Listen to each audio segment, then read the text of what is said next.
हरिओम प्रिय भक्तों, आज हम आपको कार्तिक मास कथा का 16वां अध्याय सुनाएंगे। उससे पहले सुनते हैं कार्तिक मास में सुनी जाने वाली राय दामोदर की कथा। एक समय की बात है, एक छोटी सी लड़की थी जो कार्तिक नहाया करती थी। कार्तिक का महीना पूरा हुआ तो सब कहने लगी कि गंगा जी जाए या जमुना जी जाए या हरिद्वार होकर आए। एक स्त्री बोली कि मैं तो राय दामोदर भगवान को जिमाऊंगी। सब पूछने लगी कि वे कैसे होते हैं। स्त्री बोली कि मोर मुकुट, गले में वैजयंती माला और हाथ में पीताम्बर ऐसे होते हैं राय दामोदर भगवान।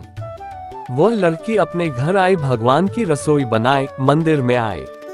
बोली, आओ मेरे भगवान आओ जीमो।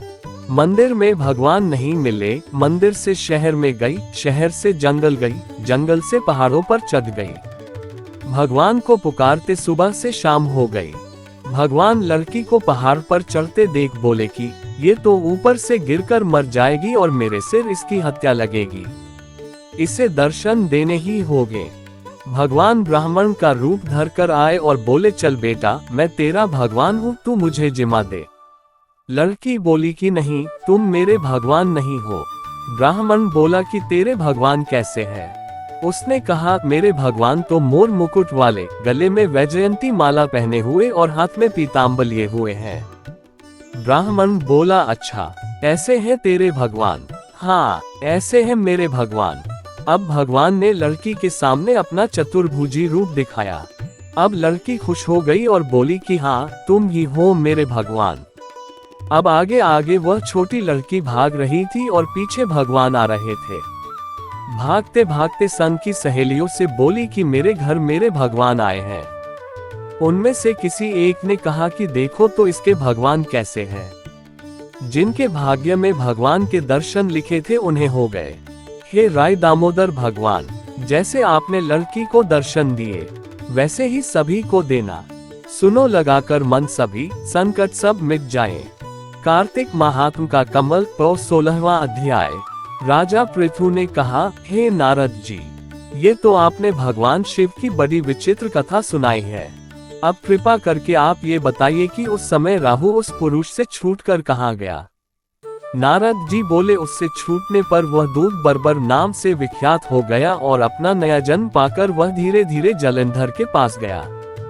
वहां जाकर उसने शंकर की सब चेष्टा कही। उसे सुनकर दैत्यराज ने सब दैत्यों को सेना द्वारा आज्ञा दी। कालनेमी और शुंभ निशुंभ आदि सभी महाबली दैत्य तैयार होने लगे। एक से एक महाबली दैत्य करोड़ों करोड़ों की संख्या में निकल युद्ध के लिए जुट पड़े। महाप्रतापी सिंधु पुत्र शिवजी से युद्ध करने के लिए निकल पड़ा। आकाश में मेघ छा गए और बहुत अपशकुन होने लगे। शुक्राचार्य और कटे सिर वाला राहु सामने आ गए। उसी समय जलंधर का मुकुट खिसक गया, परंतु वह नहीं रुका। उधर इंद्रादिक सब देवताओं ने कैलाश पर शिवजी के पास पहुंचकर सब वृतांत सुनाया और यह भी कहा कि आपने जलंधर से युद्ध करने के लिए भगवान विष्णु को भेजा था। वह उसके वशवर्ती हो गए हैं और विष्णु जी लक्ष्मी सहित जलंधर के अधीन हो उनके घर में निवास करते हैं। अब देवताओं को भी वहीं रहना पड़ता है। अब वह बलि सागर पुत्र आपसे युद्ध करने आ रहा है, अतएव आप उसे मारकर हम सबकी रक्षा कीजिए। ये सुनकर शंकर जी ने विष्णु जी को बुलाकर पूछा, हे ऋषिकेश, युद्ध में आपने जलंधर का संहार क्यों नहीं किया और बैकुंठ छोड़ आप उसके घर में कैसे चले गए? ये सुनकर विष्णु जी ने हाथ जोड़कर नम्रता पूर्वक भगवान शंकर से कहा, उसे आपका अंशी और लक्ष्मी का भ्राता होने के कारण ही मैंने नहीं मारा है। ये बड़ा वीर और देवताओं से अजय है। इसी पर मुग्ध होकर मैं उसके घर में निवास करने लगा हूँ। विष्णु जी के इन वचनों को सुनकर शंकर जी हंस पड़े। उन्होंने कहा, हे विष्णु, आप ये क्या कहते हैं? मैं उस दैत्य जलंधर को अवश्य मारूंगा। अब आप सभी देवता जलंधर को मेरे द्वारा ही मारा गया जान अपने स्थान को जाइए। जब शंकर जी ने कहा तो सब देवता संदेह रहित होकर अपने स्थान को चले गए। इसी समय पराक्रमी जलंधर अपनी विशाल सेना के साथ पर्वत के समीप आ कैलाश को घोर सिंहनाद करने लगा। दैत्यों के नाद और कोलाहल को सुनकर शिवजी ने नंदी आदि गणों को उससे युद्ध करने की आज्ञा प्रदान की। कैलाश के समीप भीषण युद्ध होने लगा। दैत्य अनेकों प्रकार के अस्त्र शस्त्र बरसाने लगे। भेरी, मृदंग, शंख और वीरों तथा हाथी, घोड़ों और रथों के शब्दों से शाब्दित हो पृथ्वी कांपने लगी। युद्ध में कटकर मरे हुए हाथी, घोड़े और पैदलों का पहाड़ लग गया।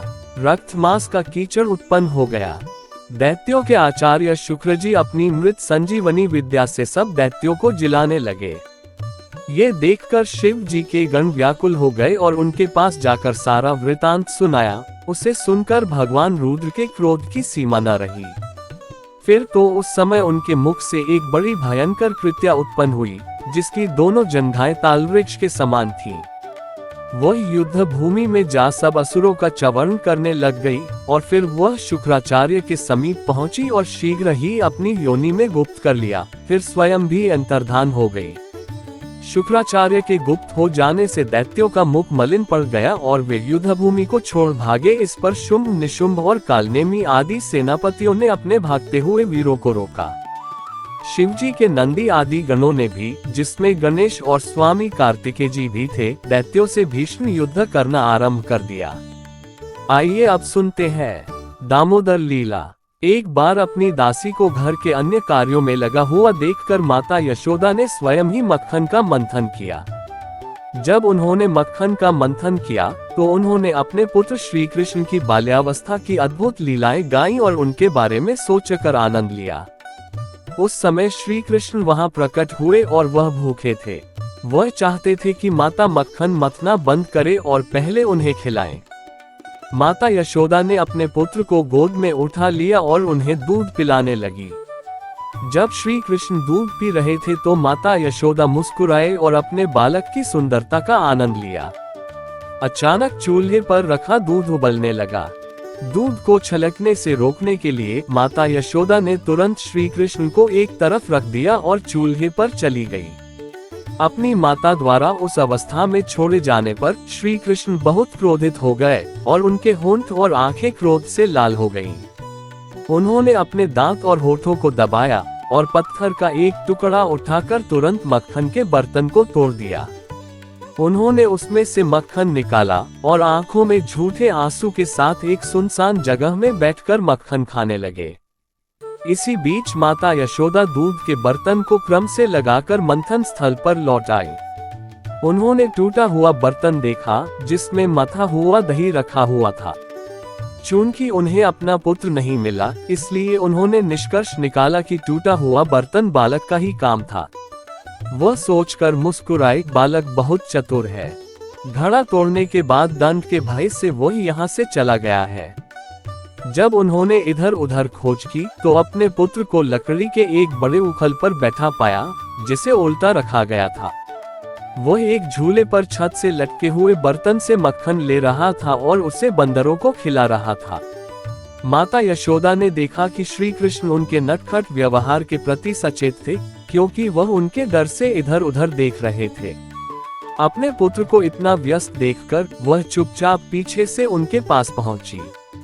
यद्यपि श्री कृष्ण ने उन्हें अपने हाथ में एक छड़ी के साथ अपनी ओर आते देखा और वह तुरंत उखल से नीचे उतर गए और भय के मारे भागने लगे।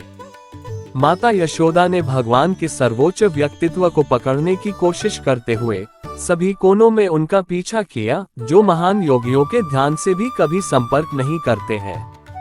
भगवान श्री कृष्ण, जो योगियों अथवा तपस्वियों द्वारा कभी नहीं पकड़े जाते हैं, माता यशोदा जैसे महान भक्त के लिए एक छोटे बच्चे की तरह खेल रहे थे। यद्यपि माता यशोदा अपनी पतली कमर और भारी शरीर के कारण तेज दौड़ने वाले बालक सरलता से पकड़ नहीं पा रही थी, फिर भी उन्होंने जितना शीघ्र हो सके उनका पीछा करने का प्रयास किया। उनके बाल गीले हो गए और बालों में लगे फूल जमीन पर गिर पड़े। वह थकी हुई थी, फिर भी वह किसी तरह अपने शरारती बालक के पास पहुंची और उन्हें पकड़ लिया। जब श्री कृष्ण पकड़े गए तो लगभग रोने की कगार पर थे। उन्होंने अपने हाथों को अपनी आंखों पर रख दिया, जिन पर काली आंखों के सौंदर्य प्रसाधनों से अभिषेक किया गया था। उन्होंने अपनी माता का चेहरा देखा जब वह उनके ऊपर खड़ी थी और उनकी आंखें भय से बेचैन हो गईं। बालक को भयभीत देखकर माता यशोदा ने अपनी छड़ी फेंक दी।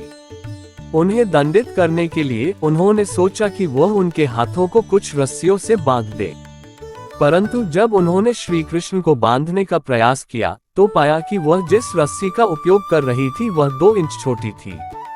उन्होंने घर से और रस्सियां इकट्ठी करके उसमें जोड़ दी, लेकिन फिर भी उन्हें वही कमी नजर आई। इस प्रकार उन्होंने घर में उपलब्ध सभी रस्सियों को जोड़ा, परंतु जब अंतिम गांठ जोड़ी गई तो उन्होंने देखा कि रस्सी अभी भी 2 इंच छोटी थी। माता यशोदा आश्चर्यचकित रह गईं। ये सब किस प्रकार संभव था? श्री कृष्ण को बांधने के प्रयास में वह थक गई। उन्हें पसीना आ रहा था और उनके सिर की माला नीचे गिर गई। तब भगवान ने अपनी माता के कठिन परिश्रम की प्रशंसा की और उन पर दया करते हुए वे रस्सियों से बंधने के लिए सहमत हुए। माता यशोदा के घर में मानव बालक के रूप में खेल रहे भगवान अपनी चुनी हुई लीलाएं कर रहे थे। शुद्ध भक्त स्वयं को भगवान के चरण कमलों में समर्पित कर देता है, जो भक्त की रक्षा या पराजय कर सकते हैं। इसी तरह भगवान भी भक्त की सुरक्षा के लिए स्वयं को समर्पित करके दिव्य आनंद का अनुभव करते हैं। ये श्री कृष्ण द्वारा अपनी माता यशोदा के प्रति समर्पण का उदाहरण था। पुत्र को बांधकर माता यशोदा घर के कामों में लग गई।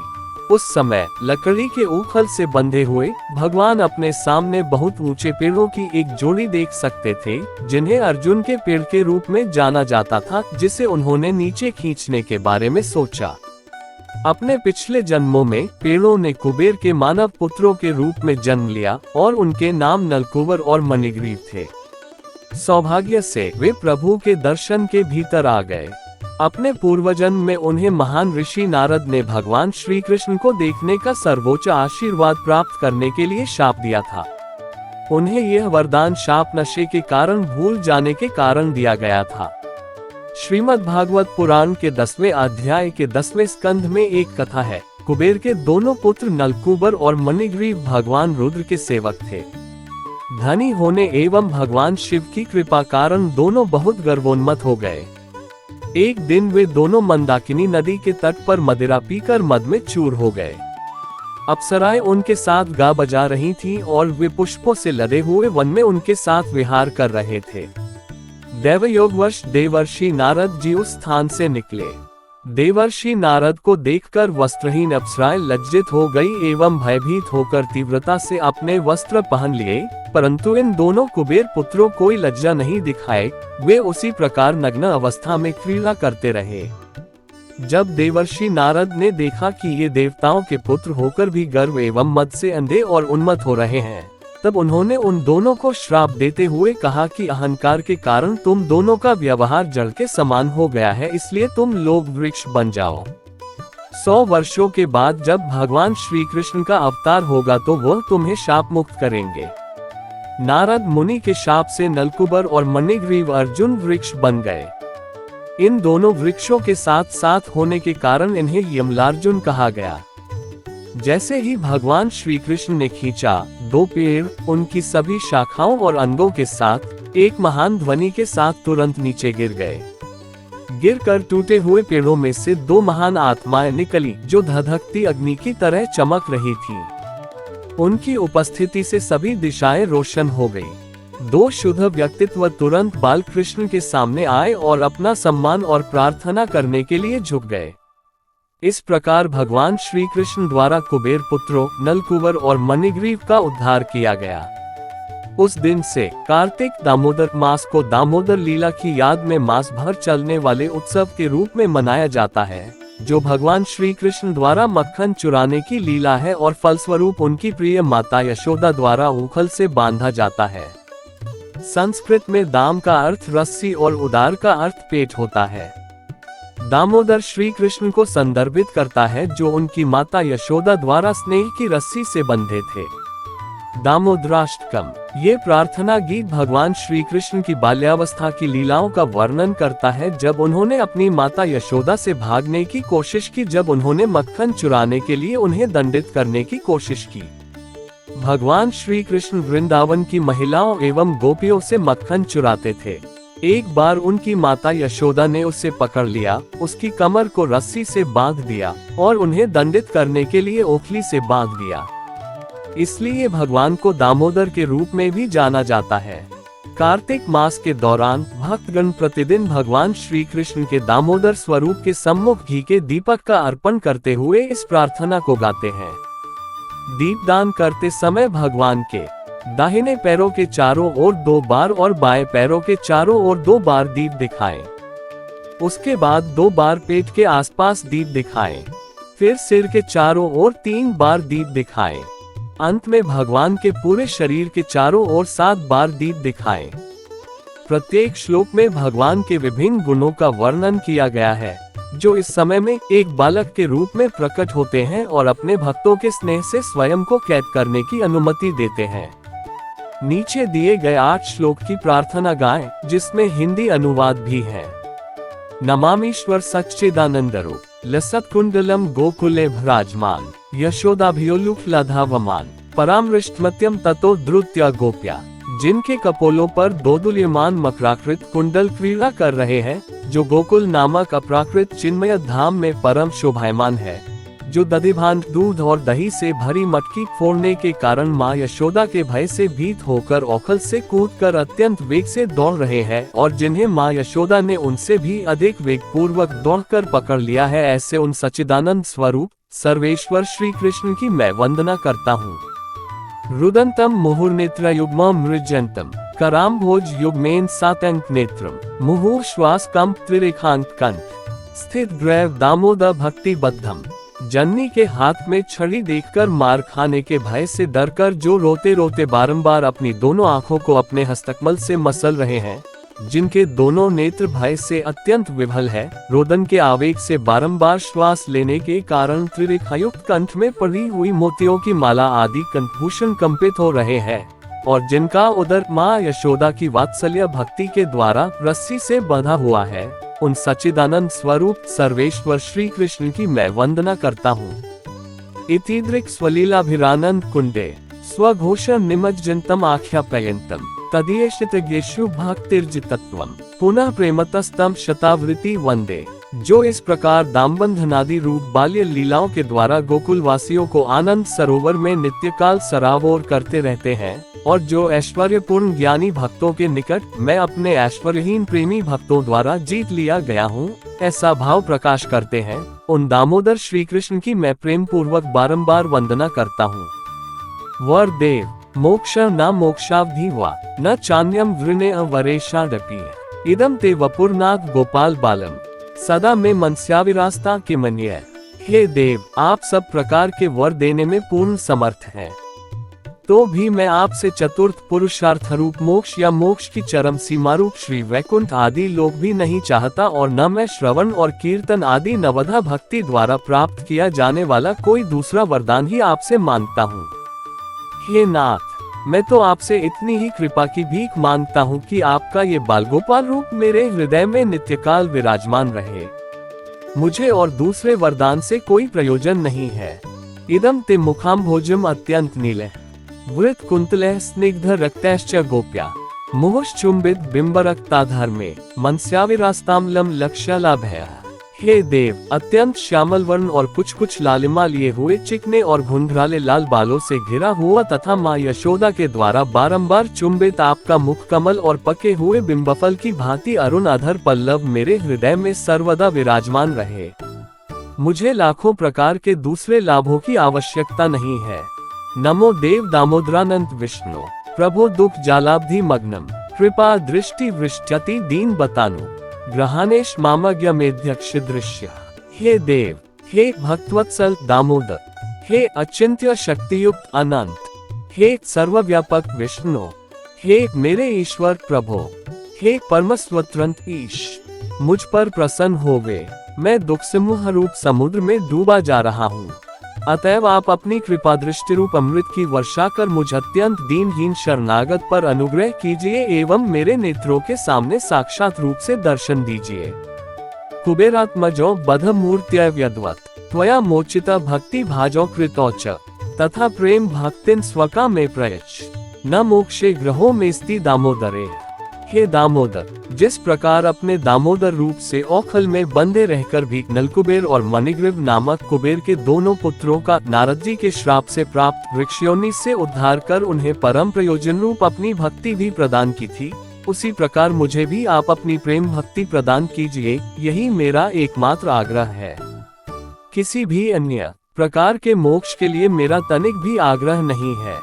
नमस्तेस्तु दाम्ने स्फुरद दीप्ति धाम्ना त्वदीयोद्रयात् विश्वस्य धाम्ना, नमो राधिकाय त्वदीय प्रियाय, नमोऽनंत लीलाय देवाय तुभ्यम। हे दामोदर, आपके उदर को बांधने वाली महान रज्जु रस्सी को प्रणाम है। निखिल ब्रह्मतेज के आश्रय और संपूर्ण ब्रह्मांड के आधार स्वरूप आपके उदर को नमस्कार है। आपकी प्रियतमा श्री राधा रानी के चरणों में मेरा बारंबार प्रणाम है। और हे अनंत लीला विलास करने वाले भगवान, मैं आपको भी सैकड़ों प्रणाम अर्पित करता हूँ।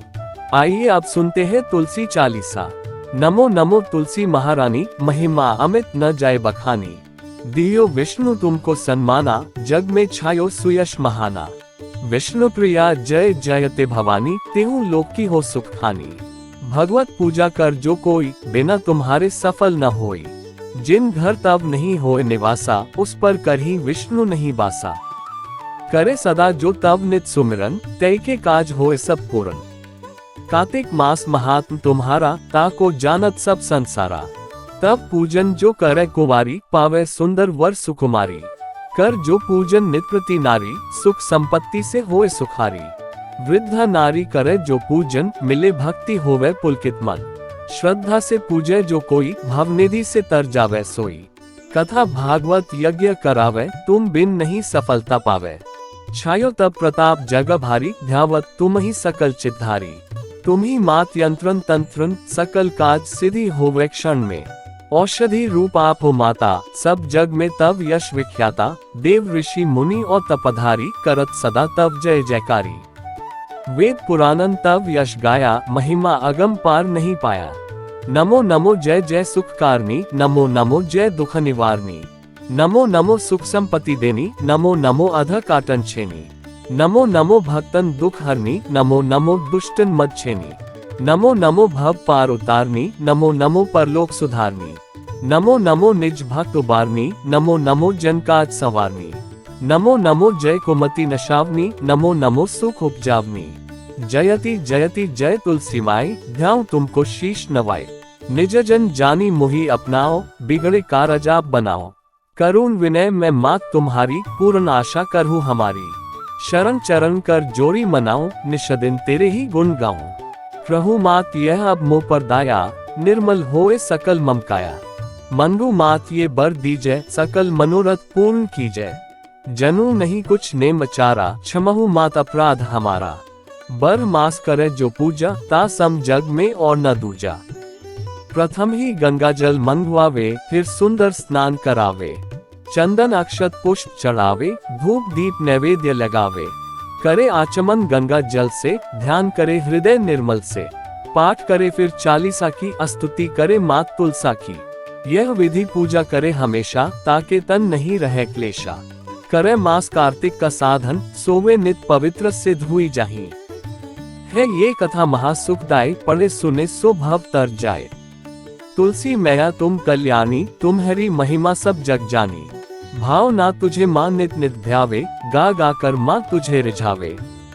ये श्री तुलसी चालीसा पाठ करे जो कोय, गोविंद सो फल पावही जो मन इच्छा होए। जय श्री कृष्णा। तुलसी माता की जय।